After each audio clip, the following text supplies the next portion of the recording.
Join the Betamax Video Club, rewinding back to our favourite films of the 1980s. My name's Rich Nelson, and tonight I've rented A Fish Called Wanda. Watching it with me is Catherine Lowe. Hi Catherine, how are you? I'm fine, thank you. How are you? I'm very good. Thank you for bringing your Betamax copy of A Fish Called Wanda tonight. It was a joy to rewatch. What's so special about this film for you? Well, I think it might be the most eccentric film to be a smash hit at the box office. I first saw it when it was first broadcast in the early 90s, which I think was Christmas 91, so I would have been way too young to be watching it, really. My family taped it off the TV, and there was that usual panic that a family has when you think, oh, there's something good coming on the television. Someone goes to look for a tape, and consequently the first 10 minutes are missed. Glory days. Yeah, and then my sister and I we really, really liked it, and we watched it again and again over the next few years. But it means that in recent years, when I've seen, when I bought the DVD, I saw the first 10 minutes and I realised that I actually had been watching it again and again, never having seen the heist. So I was like, oh, this is actually the bit, where they get the diamonds, and the whole plot revolves around this first, 5 minutes, 10 minutes. Yeah, I think it's just incredibly rewatchable. It's really rich, packed with set pieces that are comedically really quite perfect, I think. But it's also, watching it now, politically incorrect in all sorts of ways, and it might be one of the most politically incorrect films that is also critically acclaimed, if you see what I mean. Yeah, I mean, there's one part, and we were talking about this, as I say, at length before, the Michael Palin character, Ken, he's got such a pronounced stammer. Yeah. And I guess, in doing some reading about this, he put a lot of effort into making sure that it was a very accurate and sympathetic portrayal, but and again, this is something that, coming back to a film 32 years later, really, it's quite jarring to see in a way that you don't see that sort of depiction anymore in a way that, especially in a comedy. Yes, it's quite extreme. It's funny because you think about it now, and on the one hand, I heard an interview with Michael Palin recently where he was talking about it, and he was saying that on the one hand, you don't want to make something that will offend a section of the community, but on the other hand, if there are people that are struggling with these things, you also don't want to brush that affliction under the carpet entirely and not allow characters in art to have these things, that they should be allowed to be fully fleshed out characters like everyone else. These films, looking back, they're still quite inclusive to a point. I guess it's difficult to find an actor probably with such an obvious stutter, but the fact is that his disability, I suppose, plays a very active part in the film, and it's actually quite an important part of the plot where, especially, there's parts where he's being interrogated and parts where we'll come into it shortly, yes. But he plays such a key role in the film, and even looking back now, and I guess following things through Twitter and how Monty Python have the various parts of that have aged, and he seems to be the one who's still very much the national treasure. Yes, absolutely. Well, I think that when this film came out, there were some people that were quite upset by it, I think, with regards to how it approached that. My friend Chris Chapman directed a really great documentary for the BBC called Stammer School about the Michael Palin Centre for Stammering Children, which he set up after the film came out and after he'd had some feedback from people about the way the film approached the subject of stammering. My friend Chris was saying that he obviously took that reaction incredibly seriously, and he really wanted to give back as much as he could to make up for having, caused any misunderstandings in terms of his depiction. I think he based the stammer that Ken has on his own father's stammer, so that the portrayal is quite, comes from a personal place for him, I think. That he's put so much thought into it, and I mean, this is the sort of thought or research you'd expect from someone playing a role in a biography or or a more serious film, not one where he's having chips shoved up his nose and having his fish eaten in front of him while he's being asked where a hotel is. Yeah, completely. It's quite. I mean, Otto's treatment of that character is pretty relentless, and I suppose the one thing that you can take from it is that I think it's only Otto that bullies that character.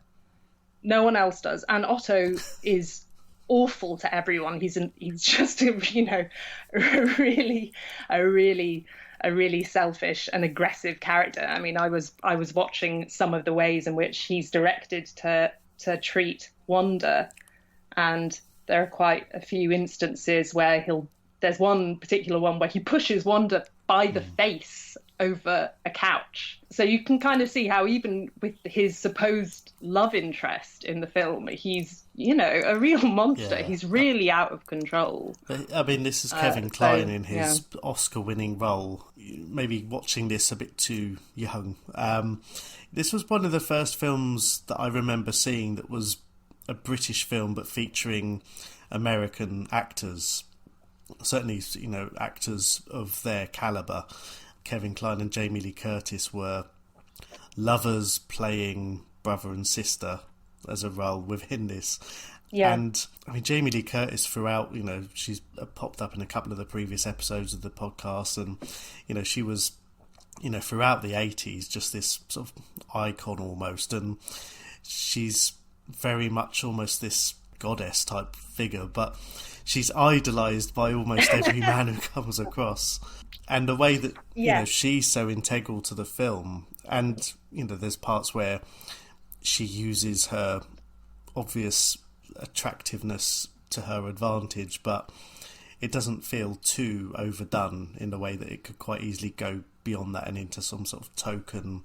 She doesn't, see a topless, for example. No, completely. Well, she's not. I think that something that's quite important about her character is that she's not underwritten. Like, there's the fantastic scene with her and Otto out on the wharf where she has that. She really loses her shit with him and says, I have dresses with higher IQs. You think you're an intellectual. He says, apes don't read philosophy. Yes, they do. They just don't understand it, that whole bit. And so you're never under any impression that she's not smart. She knows what she's doing. It's true that she's using her sexuality to get what she wants, but that's a decision on her part. She's not being pressured into it by anyone else. I mean, something that is quite interesting about her character is that she has sex with people because she wants to, or because she's decided that's what is the useful thing to do, is in a particular moment, and then she's not punished for that at the end of the film. And I think that makes it quite unique as a sort of mainstream film in that way, in that you have someone that gets turned on by people speaking a different language, and kind of has fun and doesn't. Yeah, we're not made to think that that's somehow reprehensible. No, because I mean, this is very similar to the when we talked about Trading Places, and her character in that was, she was a prostitute because she chose to be. Yes. She wasn't pressured into that, and she was incredibly intelligent and provided a lot of the sort of purpose for the second half of that film. And, everything was done in a way, whether it's realistic or not, I don't particularly know. But, she was the one who chose everything that she did. Yes. She wasn't being exploited particularly. Yes, exactly. And I think that they show you Wanda in it. They don't just show the side of her that's glamorous and just there, seen through the male gaze. There's also a clip of her arriving to see Archie at that flat, and she's eating a sandwich, and then she sprays perfume up her skirt, and you kind of see the things that she's doing to prepare herself for the role that she's playing with these guys. And then there's also another scene where Otto comes in and she's in the middle of bleaching her top lip. Yeah. And I really love those touches, because then it points out, this is what a woman has to do in order to be a femme fatale. She's got to go to these lengths, no matter how gorgeous she is. Yeah, they don't often show you the less glamorous side of these No, things. they don't. They don't. It's something that I very much appreciated.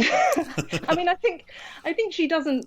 I think the guys all got awards of one kind or another. I mean, the central three men, but I don't think she did, and I think she should have done, because I think it's a very difficult role to pull off, because you've got to get the audience on side while being this incredible temptress. Yeah. And you've got to kind of take your role seriously while also having the comedy chops for it. Yeah, because, I mean, as you touched upon earlier, the film opens with them planning a heist where she is, and again, pretending to be the lover of someone who I can only describe, as a sort of traditional old-school British, I say, wannabe gangster. Yes. And they're planning a diamond heist in Hatton Garden, and she's very involved in the planning of that, but she's also the lover of the American Otto, who she pretends is her brother. Yes. It's very confusing, because they still have that very close relationship. Yes, completely. And George, the man that she's pretending to be in the relationship with, just sees, clearly doesn't like Otto very much, but obviously not for the reason that he probably should. Yeah. She's doing a lot of plate spinning, isn't she? She is. I mean, I think, and again, I did notice it throughout. I think she kisses every one of the main male characters in this at some point for some way. I mean, she even kisses Michael Palin at one point as a kind of, I mean, it's not in a sexual way, it's as a almost in that sisterly brother way that you don't see from the others. Yes. Well, it's clear that they're all kind of in love with her, isn't it? Yeah. Although at one point, I think she said to Otto, "Even if you were my brother, I'd still fuck you." So, yeah. I felt that that's a nod to Halloween, because I don't know anything about horror films, really. I think I have seen Halloween, but I think in the whole Halloween franchise, there's something about the fact that the killer is also her half-brother. Right, okay. I think that might be a reference to that, but I don't know. See again, I'll get pelters for this, and I'm not big into horror films at all. I haven't seen any of them, but I did see that on IMDb, and I thought, okay, right, there we go. It's I mean, I guess, and again, without seeing these films, that would probably explain why she's still in them, 30, 40 years later. So. Yes. The language in this, that was nothing about the original version that I saw that was broadcast on television, is I think they cut a lot of the language.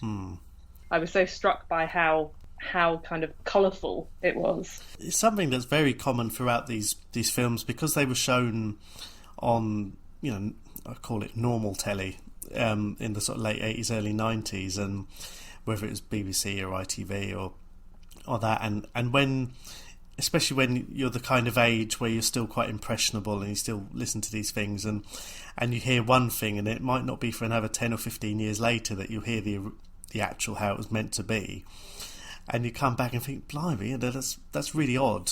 Some of the, I mean, we talked about it before, but I mean, there's a version of RoboCop that was generally the one that was shown on network TV, whether in the States or over here. And obviously, in American films, you can show all kinds of nudity and blood and gore. You can't say a naughty word. And I think that version is actually included on. They released it recently on Blu-ray, and they've actually put the heavily edited version on there as a sort of memento, really, of this is how weird things are. Oh right. Oh okay. And I wonder if that might be the start of something, because in this film there is a lot of. I think it was a 15 when it came out, but there is a lot of language in here, and I guess especially when it's very British, if it's coming out of sort of John Cleese's mouth, it might sound very different, especially to an American audience.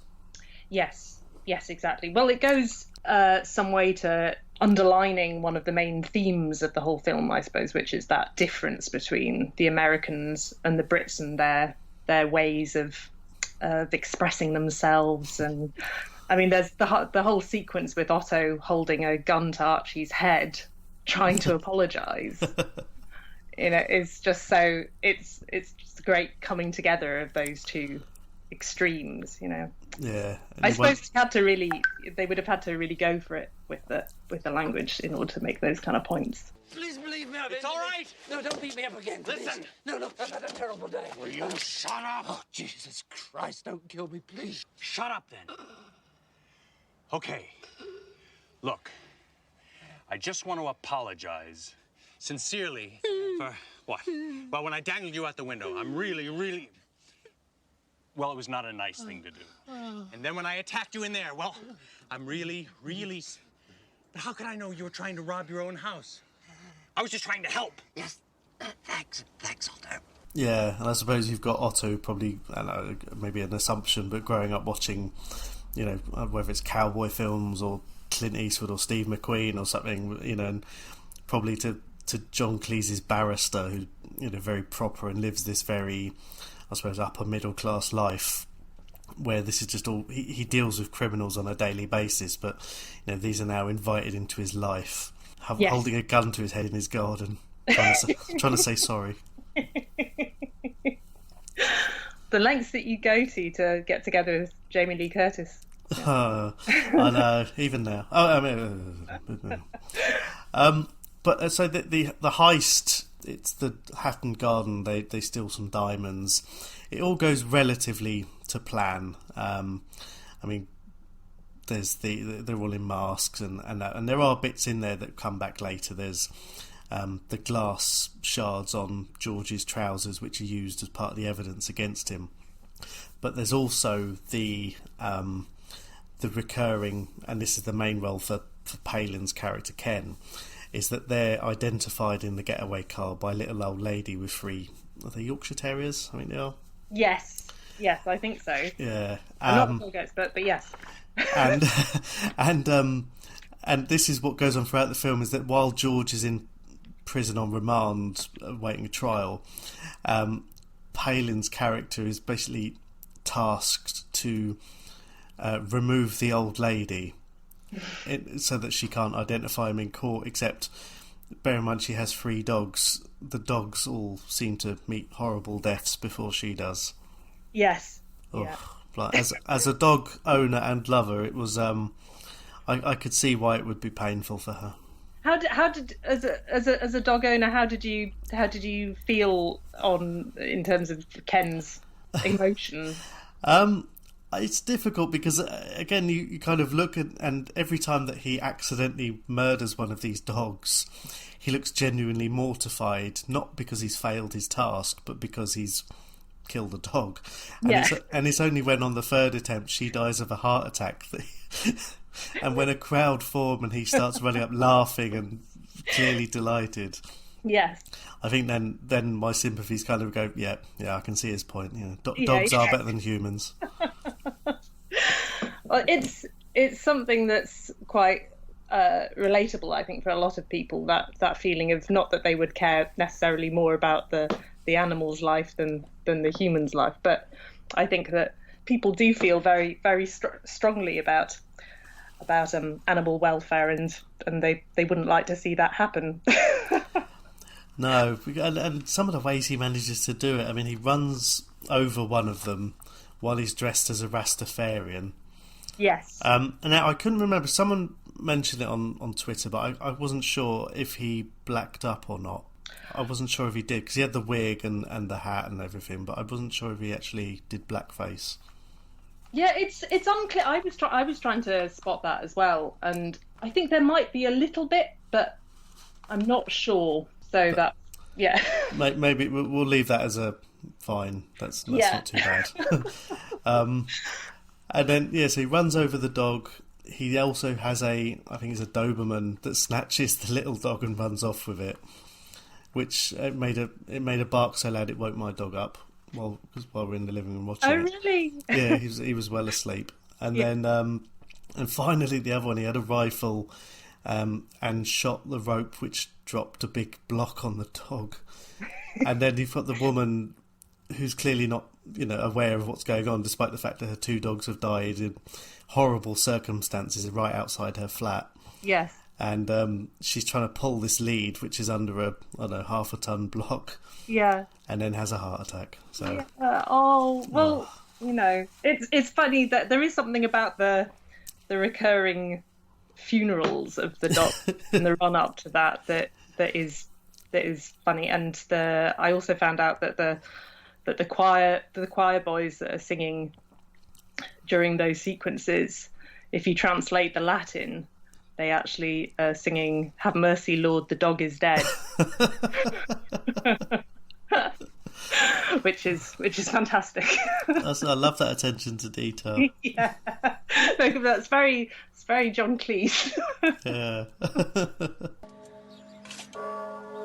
We therefore commit its body to the ground, earth to earth, ashes to ashes, dust to dust, in sure and certain hope of the resurrection to eternal life. Miserere Dominum, canis mortus est. And I think also another thing was that for when the dogs got killed, there was originally going to be a much more graphic depiction. Oh, really? Yeah, of the dogs dying. So they got, meat from butchers and etc. And then when they showed it to test audiences, they found it too upsetting. Oh, I'm not surprised. Yeah, completely. So they changed it to a kind of more cartoonish depiction of dogs dying. Yeah, it's funny. This, brighter minds than this have come up with it, but you kind of think like, especially in the UK, people often turn a blind eye to a lot of terrible things in this country, but anything involving cruelty to animals is awful, and other species, and it's the worst thing in the world. And also, I guess I'm probably guilty of that from time to time. But... Well, I think that's the thing about this film that I do like, is that it has a really strong theme in it about people being attracted to otherness. That Ken really likes animals. That's that he just finds himself kind of full of affection for them, and that's a really interesting and touching thing about Ken's character. And then you have Wanda, who likes to be spoken to in Russian and Italian. And then Archie obviously falling for Wanda because she's so unlike anyone that he has in his life already, so unlike his cold wife. All of these things. It's all about kind of people liking the strangeness of something that's wholly not like them. Yeah, I suppose the grass is always greener in some ways. Completely. The thing, you're so right though about it being very arresting when you see some of these animal deaths and so on and so forth. Because I was going to say that the scene that we'll come to, I'm sure, with Otto eating the fish. Just, I've seen this film so many times, and it never loses its shock value. That scene. No. You think that, and after he's eaten all the fish, you think, oh well, Wanda's going to be spared, isn't she? He's not going to actually eat Wanda, and then he does. And you go, oh my gosh! It's like a Tarantino scene. It is, and the way it's done, again, you're not just torturing Ken by tying him up and shoving chips up his nose. You're eating essentially his pets in front of him. Yes. It's brutal. It's so brutal. It's so brutal. And the way protections are on films and stuff. I mean, I guess these probably weren't real fish either, hopefully. But just they looked realistic enough. Yeah, I think he offered to eat some real fish. I think Kevin Kline takes his roles very seriously. Well, he got an Oscar, Yeah, well, exactly. No, well, it pays off. It absolutely pays off. But I think he was told that he wouldn't have to do that. Blimey. I'm trying to think of other things, but what did I watch? There's a show, I think it was one of those Sky Atlantic ones, I think it was Billions, where the main character is a billionaire, and his friend, as a treat, they buy this rare bird, and half of the delicacy of it is that you eat it live. And it was, I mean, it's just, again, what rich people do, maybe, I don't know, but I guess eating birds or fish or whatever, it takes a special mind to do that, I suppose. Yes. That would be, extremely difficult. Yes. But, I mean, one thing you talked about earlier was the part where we're saying about Archie's wife and how their relationship kind of inspires him to say lust after Wanda. I mean, he actually says he falls in love with her.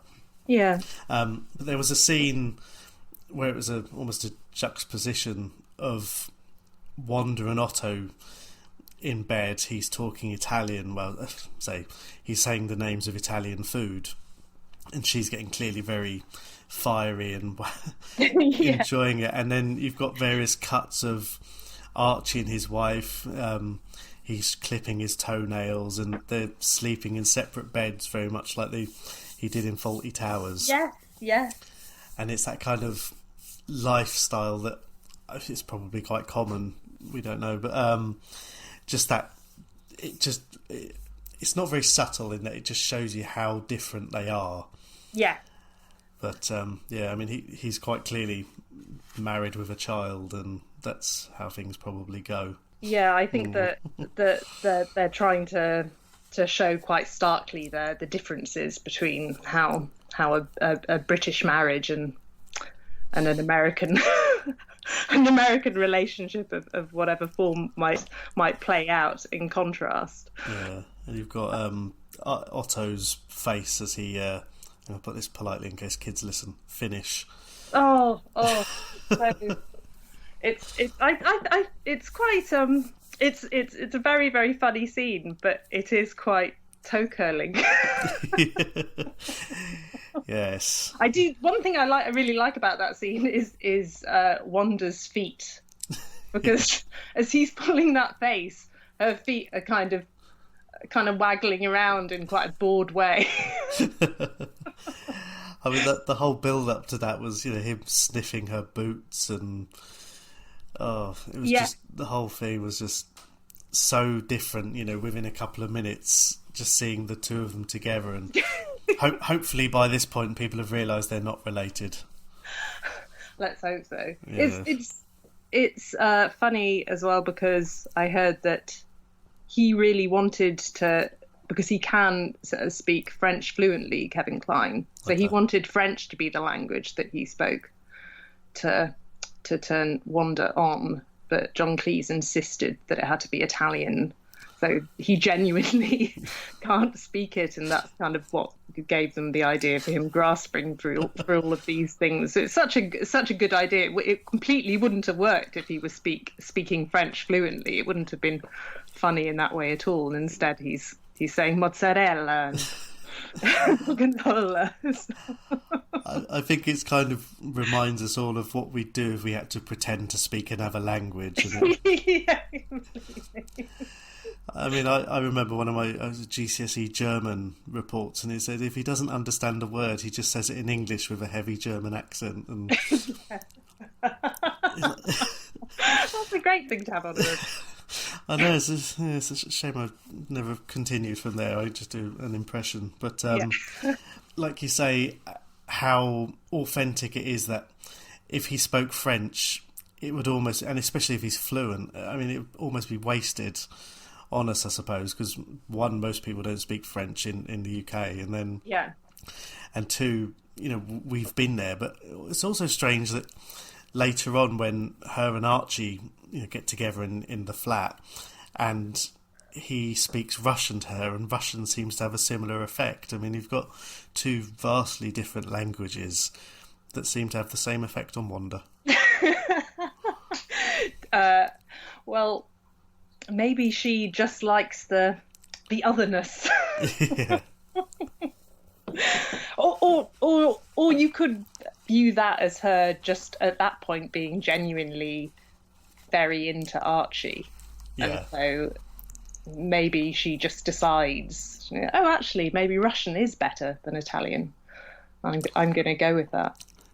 I mean, this scene in the flat that he's borrowed the key from his friend, it's, I suppose in the late 80s, this was apartment overlooking the River Thames and Tower Bridge, and this would be the height of someone's second home almost, as being very decadent, and you'd have to be quite rich to afford it. But while he's in there in his pants, sort of, how can I put it, prancing around while she's writhing around a rope while he speaks Russian, and the incredibly uncomfortable scene where the family walk in having leased the apartment.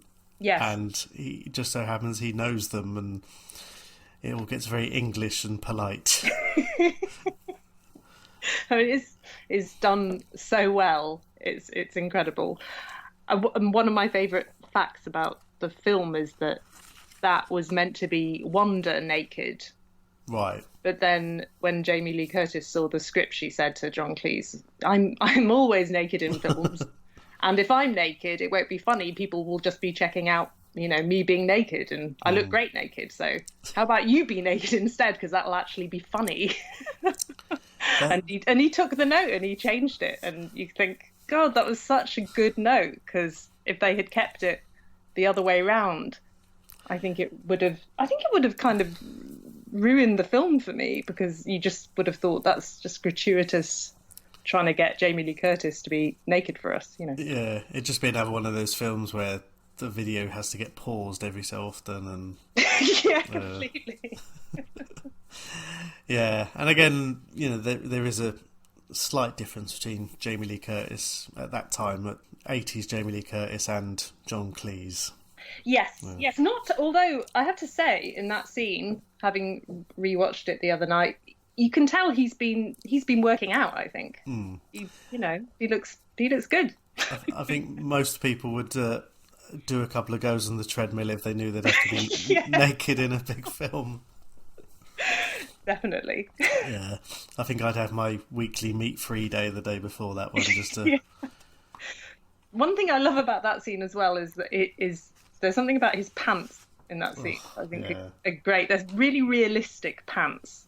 He hasn't gone and got kind of new flashy ones. They're slightly grey. They look like they might have been left in the wash with other colours. Yes, I like that attention to detail. They're very much the sort of pants that you'd expect a sort of middle-aged barrister to wear in the 80s. They're, like you said, I mean, without putting them down, they're probably from Marks and Spencer's, and they're probably about the same age as his child. Yes, exactly. Yeah, I'm not sure. I don't know if you thought, if you'd gone to the effort of getting a flat to host Wanda, you'd I don't know, pop down to Primark and get yourself some new kecks. But you would have thought so, wouldn't you? Get the butler to go out and do it. Yes. Having said that, though, in the earlier sequence where Wanda goes round to his place and while his wife is at the opera, there's something about that sequence where that kind of set my expectations, I think, for what it would always be like going round to a guy's house, because she says, "Oh, I'm quite thirsty," and he says, "Champagne in the fridge." Oh, my favourite. Now I'm always slightly disappointed if I go around to a guy's house and he doesn't just have champagne in the fridge. I mean, most Archie is quite smooth. Yeah, I mean, these days you'd have to settle for prosecco, I suppose. Yeah, prosecco would be fine. Lamborghini, fantastic. Oh, Asti Spumanti, lovely, wonderful. I mean, again, that's the scene where she breaks in, and then Otto breaks in afterwards, and then the wife comes home because the car's knackered, and it's the whole that awkward kind of thing where you've got to pretend that she's not there, and she drops her locket, which the locket's got the key for the safety deposit box in. So of course it's precious for two reasons, but it's just strange how, because of course then it revealed that the wife, it's Wendy, her dad was quite high up in the security services, and Otto claims to be part of the CIA, and they've got KGB moving in nearby, and it's all just very, oh really? Well, my dad was at MI5 or whatever. Yeah, I love this scene. I think that scene might be my favourite scene of the whole thing. I think it's so perfect, and I don't know how they kind of managed to do every detail so incredibly.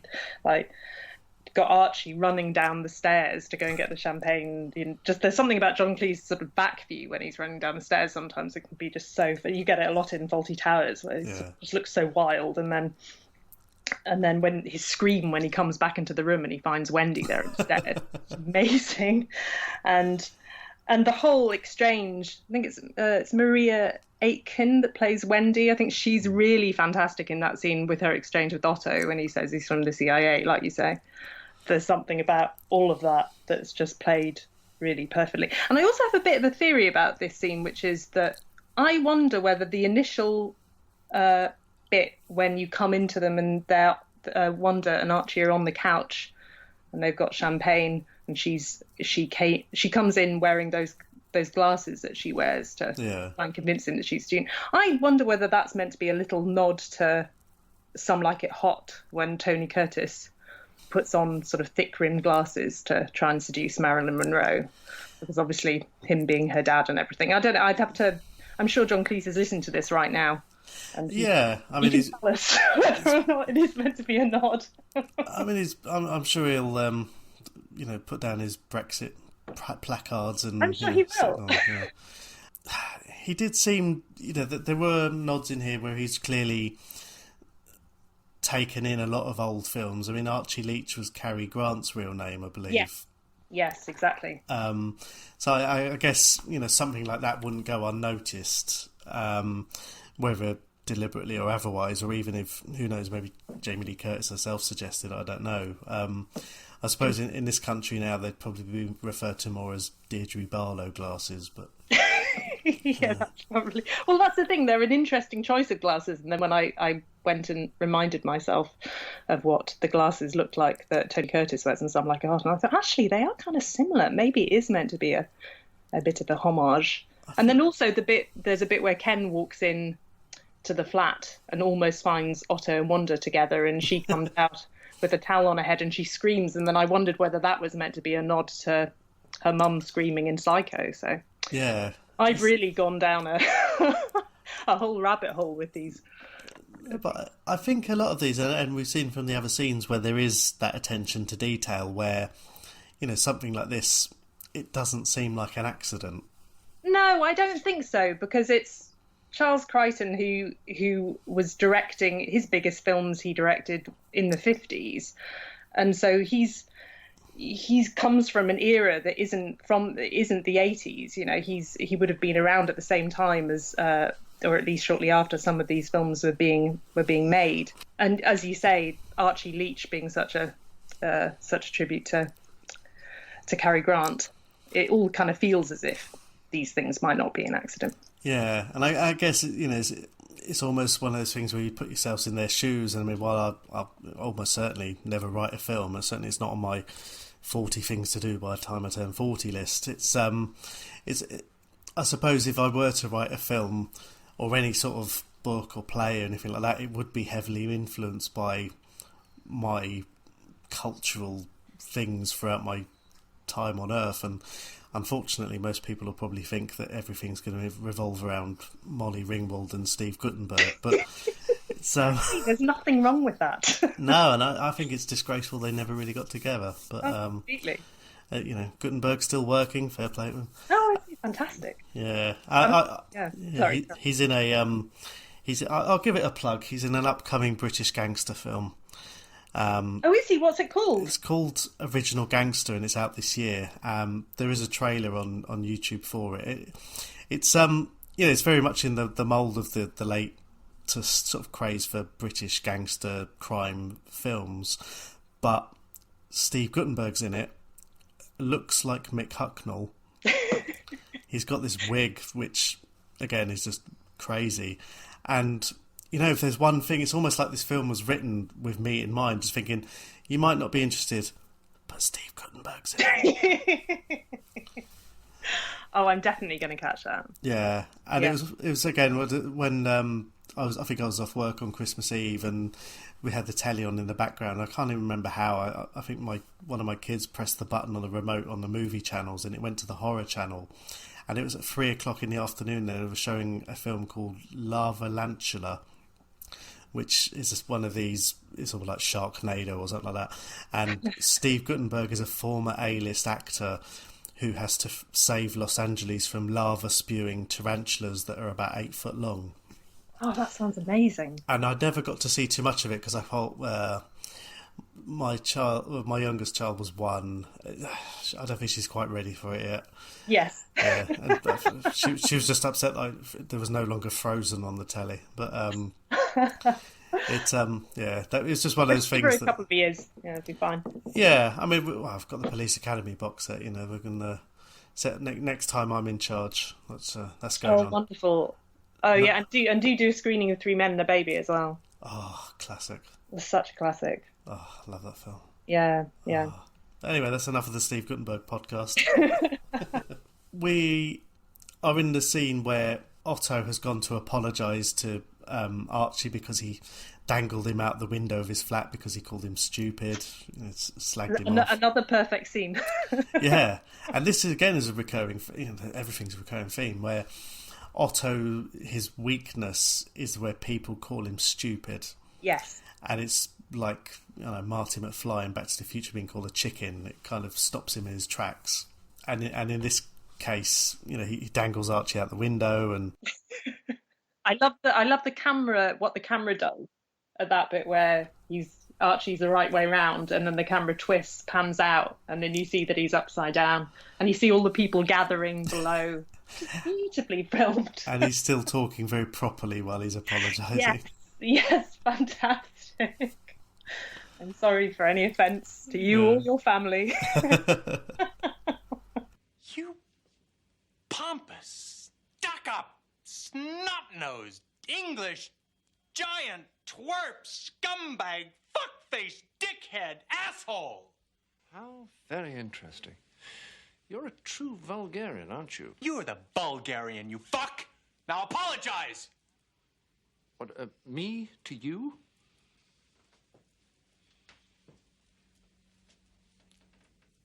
Apologize. All right, I apologize. You're really sorry? I'm really, really sorry. I apologize unreservedly. You take it back? I do. I offer a complete and utter retraction. The imputation was totally without basis in fact and was in no way fair comment and was motivated purely by malice. And I deeply regret any distress that my comments may have caused you or your family. And I hereby undertake not to repeat any such slander at any time in the future. No, that whole sequence again is just so wonderfully done. When Archie and Wanda are on the bed talking about how stupid Otto is, and then he just appears and says, "Don't call me stupid," and they both jump out of their skins. It's just so incredibly choreographed. It's wonderful. I suppose having an Achilles heel like that, it makes it quite easy to sort of get startled if all of a sudden someone says, it's like a trigger, and someone says something, all of a sudden it's like, no, I can't spine you anymore. Well, it's something that this film does that I wish more films did, which is they show people's very basic human weaknesses as being the things that will let them down, even when they're trying to go after something that they really want. Because with Otto, he is meant to be a really good shot. You see him in that heist scene. He's obviously skilled at what he does, and physically fit and all of these things, but then it's stuff like being very defensive about being called stupid, because obviously for good reason he's a bit worried that he's not actually massively intelligent, and also his sexual jealousy keeps letting him down, and I think that's really human as well, and something that it's a good detail about these potential action heroes. You think actually that is the problem with most of us, is in the end we're let down by these very basic human foibles, Yeah, I mean, he's trying to pretend to read Nietzsche and but often quoting him, and that's almost like he's got one book and he's only going to talk about, when he talks about philosophy or anything, it's always going to be about that. Yeah. And just things where you say about a basic human weakness, and it's almost, I mean, it was around this time when, keeping up appearances was a thing where, Hyacinth's whole thing was making sure that people didn't think she was from a poor background, and this is Otto saying, I'm not stupid, and trying to pretend to be very clever. Yes, completely. And you have that in a different way in Fawlty Towers, don't you? Where Basil is constantly trying to convince people that he's cultured, that he's from a sort of he's got a lot of sort of status anxiety, where he's always trying to cozy up to the person that he thinks might have a certain degree of class to them, money, all of those things, and then at the end of each episode, he's always let down by. Very much a British thing, I think. Completely. Archie breaks into his own house, stages a burglary in order to retrieve the locket, and then Otto, in trying to sort of help him out, and in this trying to apologise, actually knocks him out. This is just it's a farce that just works really quite well. Yes, it's incredible, and he can't stop beating him up, even though he knows that it's absolutely vital that he apologises to him, and also they have the frame following that where you have Archie eating the necklace. Oh yeah, which is quite similar to the bit then, which is foreshadowing of the fish being eaten. I didn't think about that. It's kind of warming you up. Yeah, completely. And I don't know. Maybe it's meant to be all about repression of one kind or another. But that is so funny when Otto just discovers him there and beats him over the head. He's trying to be a good Samaritan, and yes, completely. Yeah, he's broken into a house of a staged burglary. Yes, his timing. I mean, I have to say, I do think that Oscar was deserved. It is an incredible performance, and he does something quite amazing, which is that he is both a buffoon but also attractive, which is a really, really unusual thing to have in a film. I think most people are either kind of just the butt of all jokes, or they're the kind of romantic hero. You mean you didn't fancy Jim Carrey in Dumb and Dumber? Of course, pin up of all time. That's the thing about Otto, is that he is quite multifaceted. So yeah, and I guess as well, it's quite rare that someone wins an Oscar for a comedy. Yes, and the fact that he plays this role, in many ways. But and you think about the films at the time as well. I mean, we didn't have the comic book, and a lot of blockbusters didn't win Oscars at the time. I mean, what would have won that year? I guess of the big prizes would have been the 80s. He's had The Last Emperor and proper serious films. Yes, was Rain Man out on that year? Something like that. That would have won. Yeah, and again, you go up against that. It's just crazy.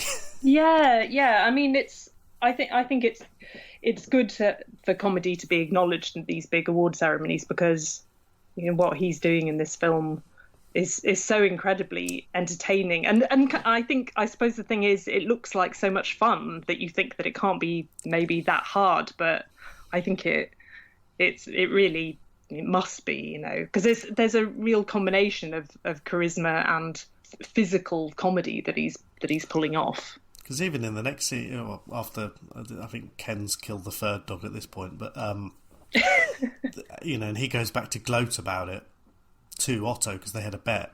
Yes. And this is where Otto tortures him, and it's not a torture in the way of, say, I don't know, Marathon Man or something like that, but he still uses that physicality around the eating of the chips and then the fish.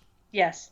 The way he does it, and I mean, Palin's reaction was great as well. Watching fish getting eaten. I know we talked about it already, but still, as another facet to the performances. Completely. No, but the whole avoid the green ones. They're not right yet. Hello, lunch. it really packs a punch, and I think there's also something about the way the two of them complement each other, because Michael Palin as a presence is incredibly endearing, I think. And, you know, even in a film like this where you see him running around desperately trying to kill an old lady, there's still something about him where he really engages your sympathies. Yeah. I think I always feel like that whenever I see Michael Palin in anything. I mean, he plays Ken in a way that, I know the stammer and the stutter, but yeah, he plays him as almost just about right in that he's not a simpleton. Yes. You know, he's generally a sweet guy. He just makes bad choices, perhaps, and keeps in the wrong crowd, definitely. Yeah, he seems very impressionable. Yeah, and it's almost like he is being used to some extent, but he's happy to help. He's doing it off his own back, but I don't know. I mean, you have to have sympathy for him during that scene. He's struggling to breathe because he's got chips and an apple in his gob. Yes, it's very, as I said earlier, it always feels shocking to be that scene, but it has. Yeah, I think that Tarantino saw it, but in the run up to him making Reservoir Dogs. So he probably did. I mean, he's got a very diverse film collection as well. He does, doesn't he? Yeah. Quite a magpie in that way.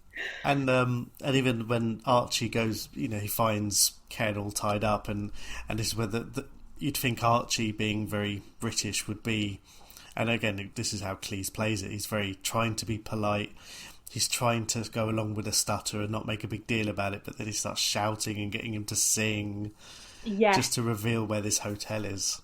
Yes, yeah, it's quite. I think that was another thing that they cut a bit from when they showed it to test audiences. I think that whole sequence was longer, but I think people understandably found it kind of difficult to watch. There being sort of too much of that.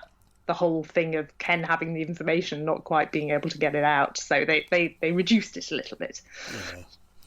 I mean, I guess he manages to find it when, I suppose, most people would probably just sit there and get a pen. Yes, exactly. It's like, Archie, why didn't you just do that in the first place? We've got the courtroom scene where George is on trial. Wanda's there as a witness and completely destroys his alibi. Yes. Saying, I wondered, I remember the time because I thought it was strange that he was leaving with a sawn-off shotgun. Oh. It's funny, in that scene when I was watching it the other day, I noticed that there's a really the bit where George calls her a bitch and jumps over the room to try and get her. Is if you watch it slowed down, you can see that whole bit's a stunt double of some kind. So okay, someone else in a big moustache. So it's quite interesting when you see bits like that where you think, oh yes, that must have been.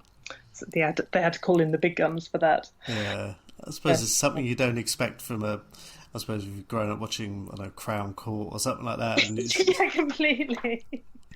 But they've got Jeffrey Palmer, haven't they, as the judge, and he's a bit of a... Oh, he was excellent. He probably only had about 5 lines, but...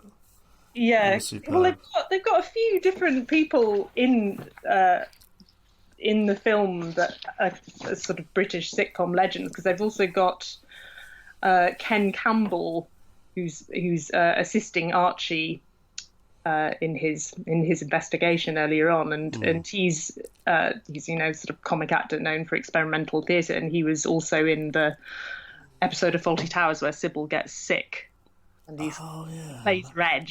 Yes, and he's so great. So I quite like, as a film, I quite like the way it sort of combines this sort of old Hollywood glamour with some of these British sitcom legends. It's quite a nice coming together. If you've grown up of a certain era or age where, you see these guys and they're opposite Hollywood stars in a film that did very, very well in America. Yeah.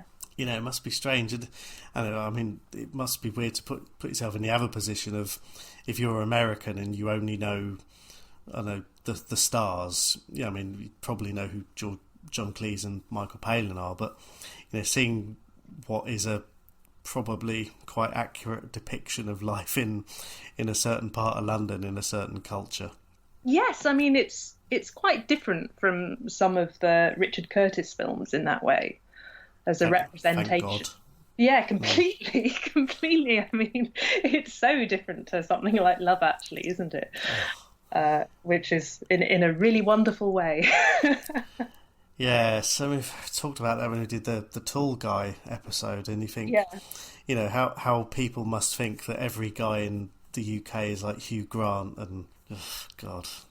No, well, and that's the thing. You don't need to force some of these things so much, because that's something about this film is that when John Cleese was putting together this story, you kind of think on paper him saying, okay, well, the premise of this is that I get together with Jamie Lee Curtis, and you might think really, it's like some of Woody Allen's stuff where you think it's slightly wish fulfillment maybe, but it really works. That's the thing. If two people do have chemistry on screen, you don't need to necessarily kind of call in someone that you think on paper would work. If the two performers have a good rapport, then you can really believe in that relationship. And that's another thing about it, is that in the original draft, I think that they didn't. It was implied at the end that Wanda just makes off with the money and screws Archie over. But then when they showed it to test audiences, they wanted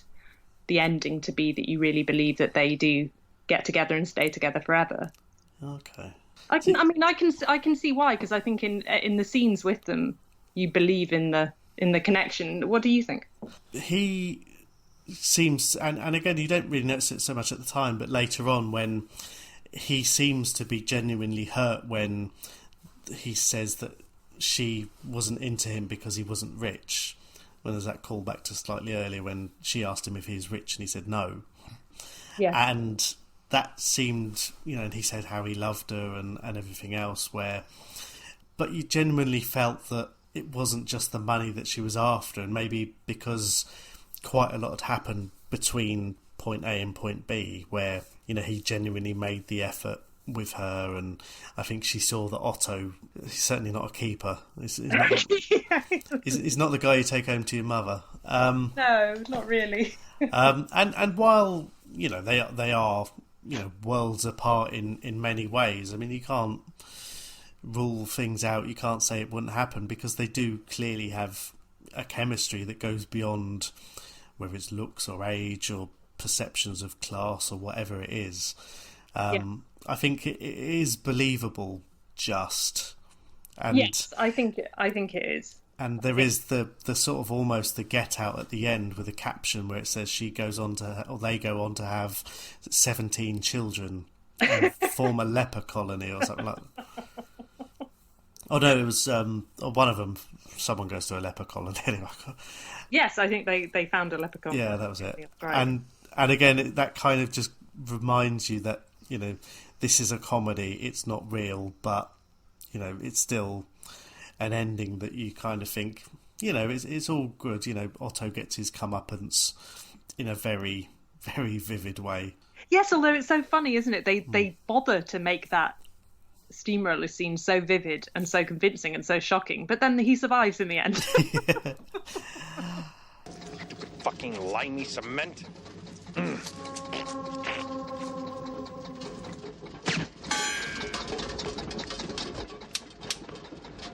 Ken! Wait, Ken! Kenny!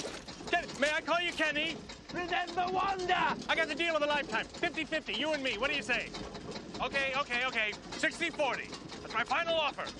Revenge! Wait, I got an idea. You take it all. Yeah, here's my boarding pass. Ken! I'm gonna kill you. Wait, okay, fine, Ken. Come at me. Give me your best shot. Go on, Ken. You don't have the guts. Admit it. Okay, you have the guts. Good. Wait. Dead! All right, I'm sorry I ate your fish, okay? I'm sorry. Jesus, I said I'm sorry. What's up,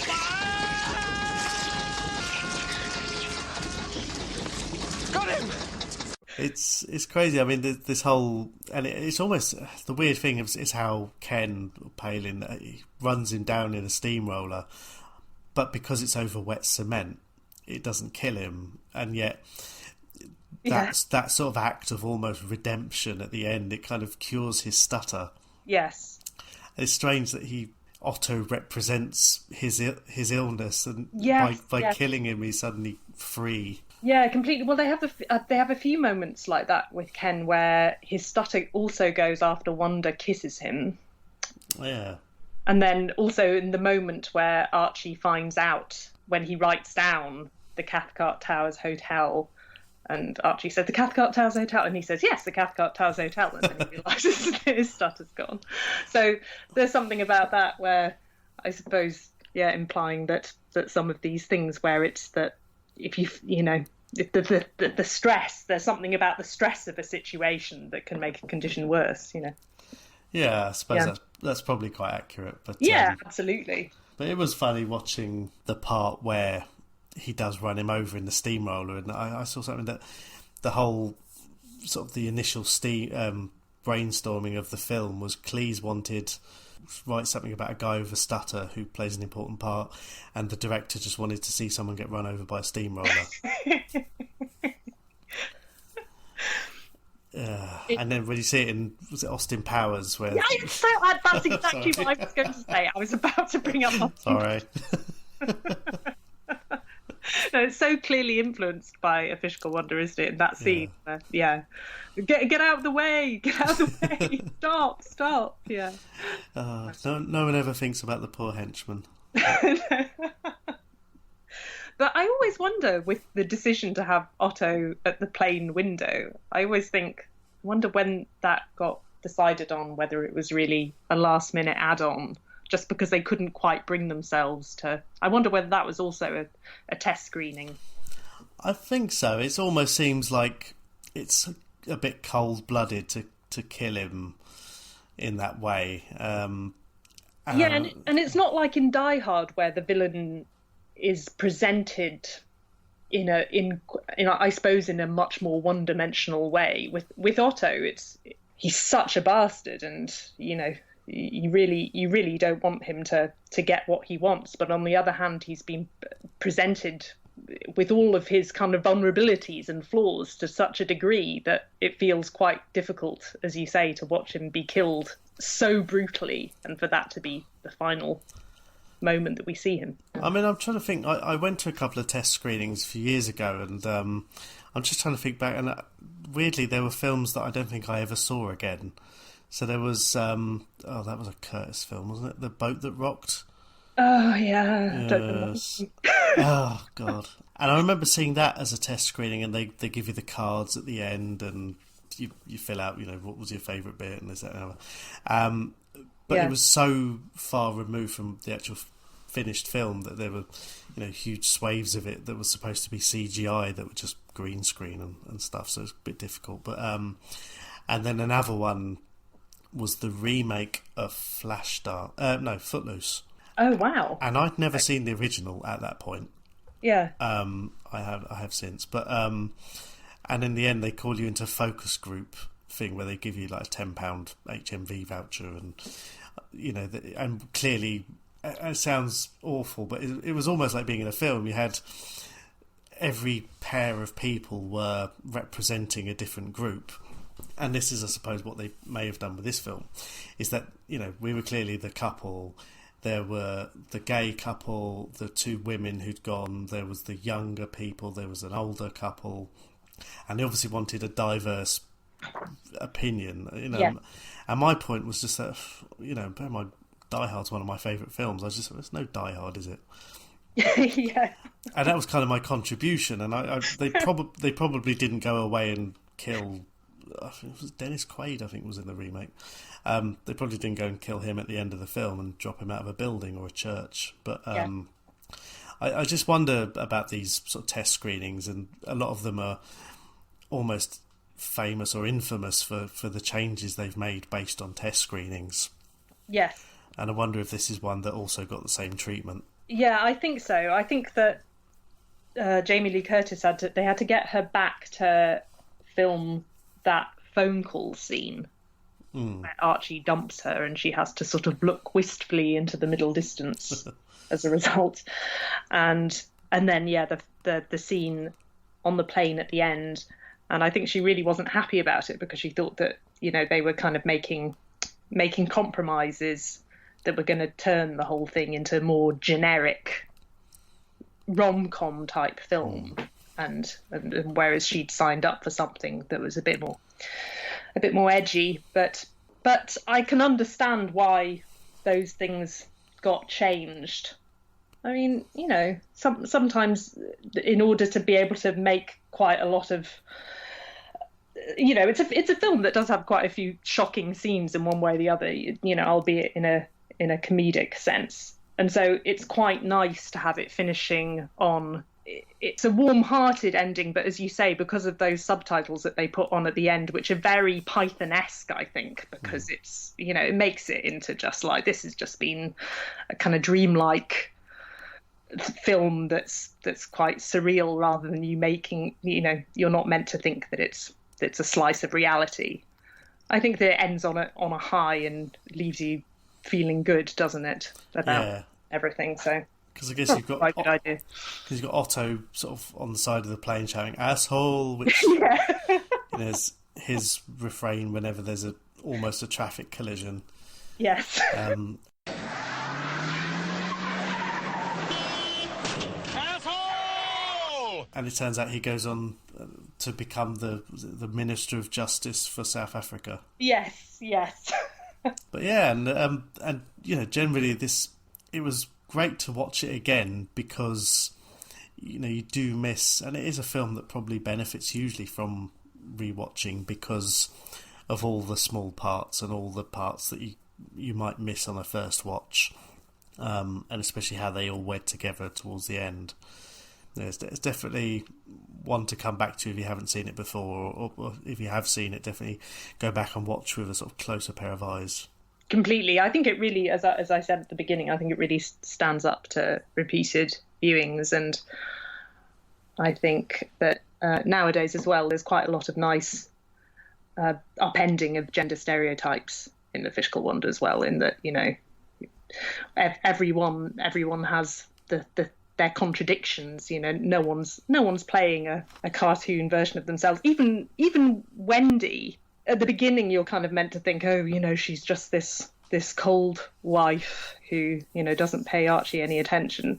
But there's something about that moment where she thinks that he's got her a necklace, and she kisses him, and she says, "Oh, this isn't like you." And you kind of get the feeling like, actually, I think Wendy, even though they're sleeping in separate beds, you kind of get the feeling that Wendy actually wants to have sex with Archie, and she just kind of feels disillusioned by their whole marriage for whatever reason. She just needs a bit of romance. Yeah, she's just sort of like, they're both, for whatever, their circumstances have made them both become bored over time.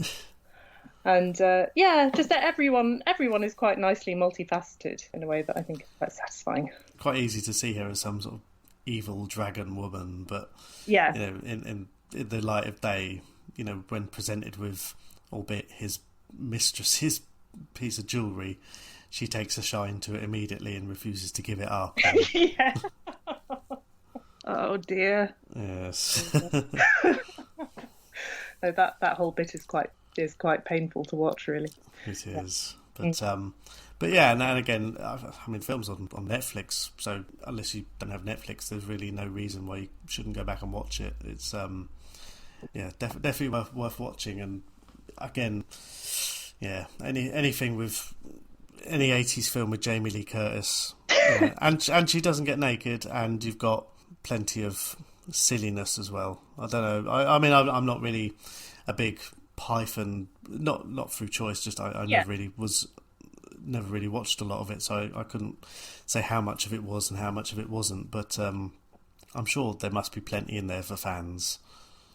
Oh, completely. And I think that's another of the film's strengths, is that there really is something in it for everyone. I think I've watched it with different people over the years, and if you just like really good slapstick, then there's lots of that. Or if you kind of like more sort of verbally driven drama and witticisms, then there's a hell of a lot of that as well. Or if you just fancy Jamie Lee Curtis or Kevin Kline, then there's that. So, so I think Absolutely. it works for a lot of people, one way or the other.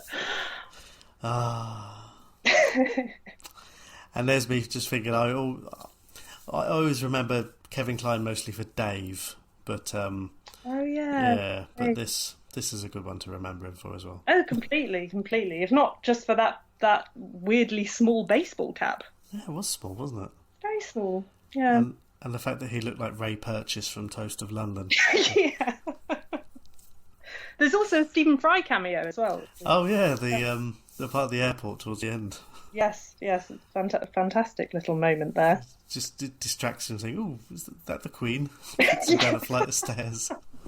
Wonderful. Me, sir. Airport security. May I see your boarding pass, please? Oh, yes, certainly. Very good. Now, would you mind stepping over here, please? Yes, oh, look, the Queen. Well, The film that keeps on giving. Exactly. Well, anyway, Katrin, thank you very much for bringing your videotape. We'll make sure it gets rewound, and luckily the Jamie Lee Curtis bits aren't too worn down, and we don't have to worry about the tracking too much on that. Thank you so much. Now, where can people find you on social media, and what can we expect? I'm at Kitty Costanza on Twitter, which is a nod to George Costanza from Seinfeld, one of Wonderful. the greatest comedy characters of all time. And I tend to tweet about old films and pop music and comedy and theatre on there. And I also do a bit of oversharing, which I hope is occasionally entertaining. Always. And I sometimes write plays that are generally put on in little theatres above pubs, which I'd love people to come and see if it sounds up their street. And I do try and smuggle in some references to 80s films when I'm putting them on as well. But anyway, yes, if I'm promoting them, I'll be promoting them by my Twitter feed. So. And I guarantee that I'll be definitely coming along to the next one, and we'll be sharing some links on there, because I think it's one of these, we've got to support each other. These sort of things. Yes, absolutely.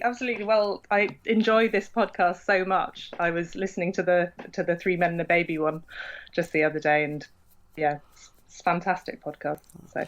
Well, I'll say we look forward to coming to see Steve Guttenberg acting in your plays, and oh, I wish. he'll probably do it for nothing. Oh, I'd love that. I don't know. And yeah, so we'll share some of those on social media, and we'll definitely catch up at one of them as well. Oh, thank you so much, Rich. Thank you so much for having me.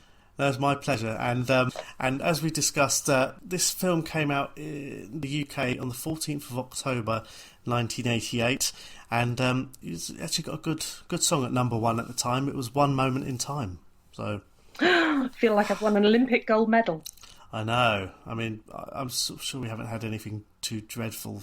We've had some real shockers in the last couple. So yeah. So this is a nice one to finish on. Lovely. But, thank you very much for coming along again. Oh, not at all. It's been my pleasure. I'll speak to you soon. Speak to you soon.